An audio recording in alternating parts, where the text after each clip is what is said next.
Hello people,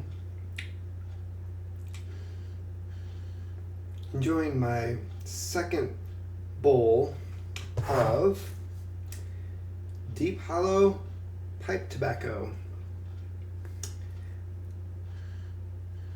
If you saw my previous video about my order from smokingpipes.com, that arrived along with a bunch of all the different varieties of Frog Morton, which I have been enjoying. Frog Morton's Cellar. This is quickly becoming a classic among pipe smokers, and I can see why. I did a previous video on what I thought about it, and after getting used to the smoky, multi-textured flavors, I gotta say, I also like it. But tonight, after the long day I've had, which I will get to later, I decided to store the rest away. See a little block of wood in the bottom here, and try something new. So I moved on to the Deep Hollow, which I was reading the can trying to remember what it was supposed to taste like, and all it says is far into the woods, away from the urban cacophony, is where this lightly fragrant, why can't I say that? This lightly fragrant blend of rich and black stoved Virginias is designed to transport you, relax, and enjoy the moment. Well, I've been trying to relax. I did enjoy the moment. I opened the can, immediately loved the scent of it. It had the same readied amount of moisture for a great smoke, no tongue bite. I'm also smoking it in a GBD pipe from London, England.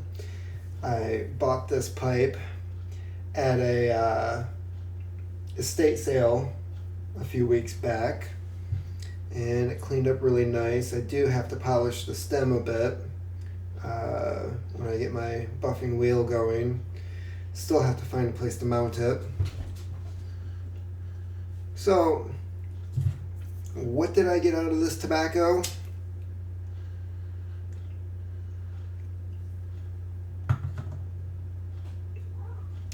It tastes and it smells like apple cider.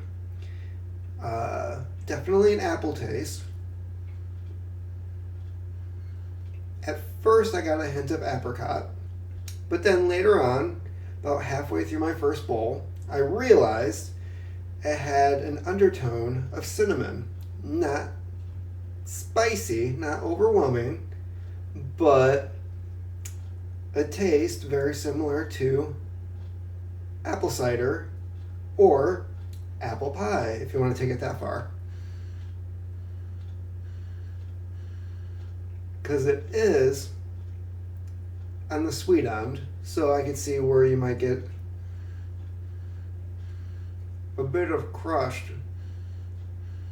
from an apple pie in there as well.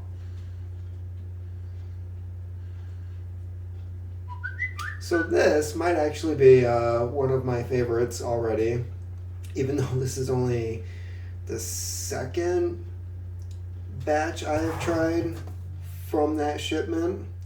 But already I can tell you I will be buying another can of this. This is amazing stuff. And I know that I picked it probably for all the wrong reasons. I enjoy the artwork. I thought the description was pretty good.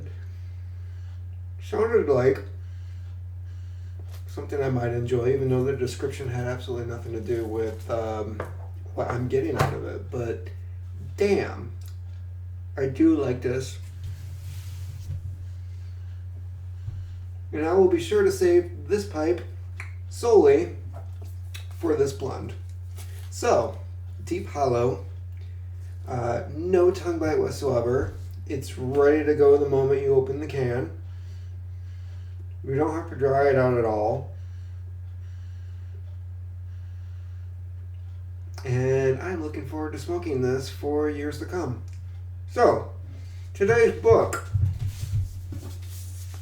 This Changes Everything, by Naomi Klein, who I have to declare as my number one celebrity journalist crush, because she is totally cute and she has the brains to match, which that, dear sir, is a great package. And I don't mean package as in like Trump's way of like grab that pussy package. It is, I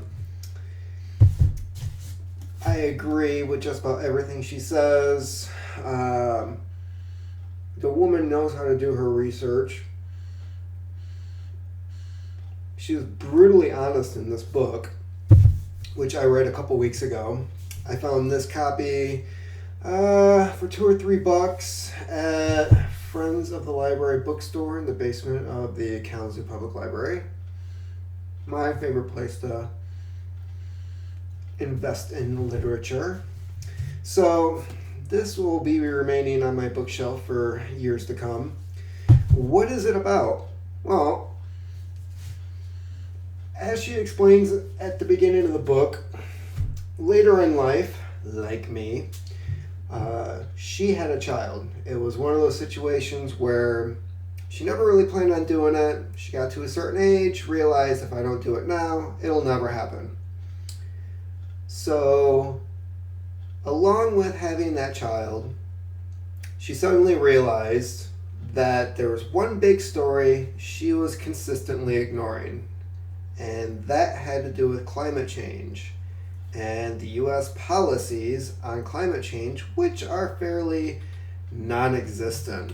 I mean, we had Obama sign up with the Paris Agreement, which was an agreement. It wasn't like a treaty or anything that if we didn't fulfill our part of it, there would be any type of repercussions. Instead, it was just saying, hey, we'll try to do this. It was more of like a good faith gesture.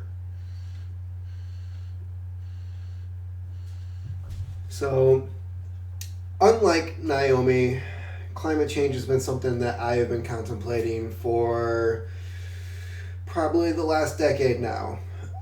If not longer, because back in the 80s when I was in school, we were learning about something called the greenhouse effect,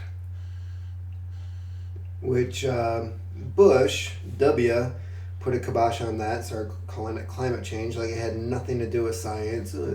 Made it sound like it was something to do with like a natural phase in the Earth's history. So in this book, she talks about what we need to do, how the choices we make today will affect the children of the future and our grandchildren, and really looks at the big picture. So I highly recommend the book. The only problem I have with it, much like all the other books that I've read about climate change, is that it deals a lot with the science, it deals a lot with the politics, and unfortunately, unless you are already engaged or thinking about it or trying to figure out what to do, you're not going to read it. And that's the sad truth about half of the stuff that is written on that subject. There's really nothing that pulls in the reader. It's completely nonfiction. You're not going to see the average Republican Rush Limbaugh reading Sarah Palin fan picking up off the shelves. And those are the people who are unfortunately are in power and make all the decisions as to what's going to happen with climate change. So that is the downside of the book.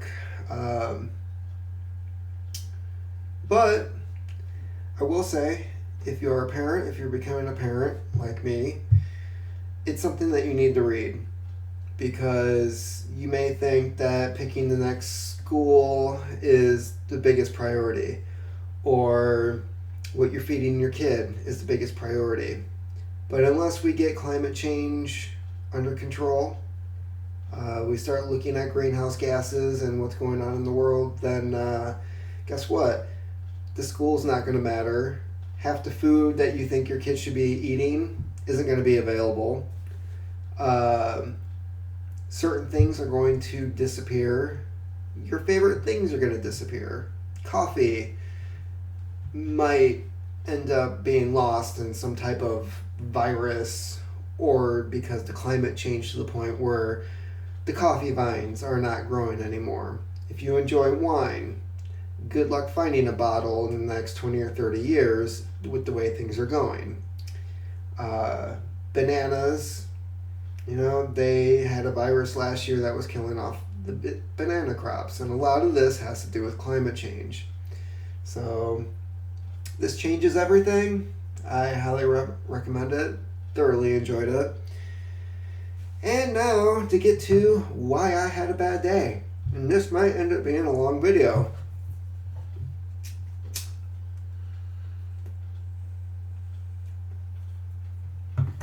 So I got a phone call this morning from my girlfriend, who is currently pregnant, and she is about 23 weeks along. Turns out last night she was starting to have contractions, which is not a good thing. We knew that there were a few complications, and I'm not going to go into that. Signs that it might be an early birth, but last night and this morning was definitely a bad sign. This is my cat, Tibbs, who is a pain in the ass. So, yes, I already have a baby of sorts. So, I met her at the hospital, and the first couple hours were really stressful. We didn't really know what was going on at first. Some tests were done. Turns out she wasn't in labor, but she was having contractions. And there was the possibility that the contractions were caused by something else that was going on and not from the actual birth or pregnancy. So, she has to stay for a couple days until things are under control. She might be discharged, but odds are likely that in the next couple weeks, baby Zoe is going to be at the hospital. So for me, there's a lot of stressful factors. One, I'm bringing a kid into the world like Naomi Klein did.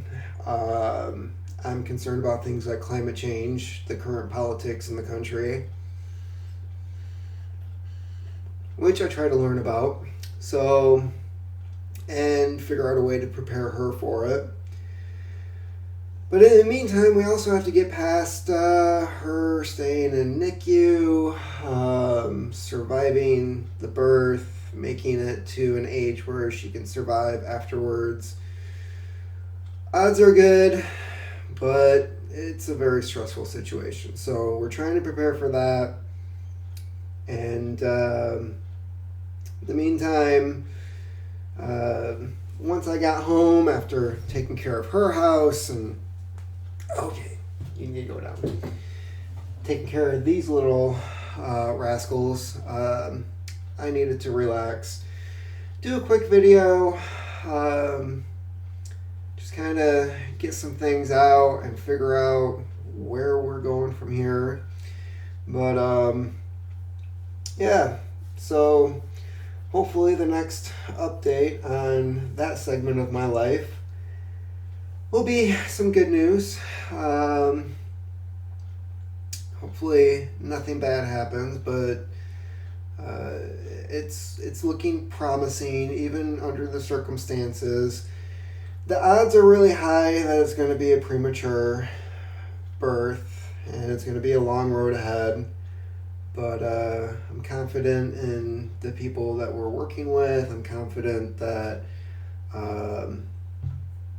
things will go well. And this is the only kid we're planning on having. So, having said that, I don't know. We haven't really discussed like if we'll try again if anything doesn't work out. And that's trying to put it modestly. But if things go wrong, then I don't know where we'll go from there. But with the way things are currently, just stay on track. Listen to the doctors and the nurses and just kind of go along with what's happening at the moment. But things are looking promising the way that they are. So in the meantime, while I have a little bit of downtime to myself and she's at the hospital and I'm trying to wind down from all the stress to get some sleep tonight and go on to tomorrow. I'm enjoying some Deep Hollow and this new refurbished pipe of mine. And we'll go on from there. So, all you lucky bastards out there watching this, have a good night.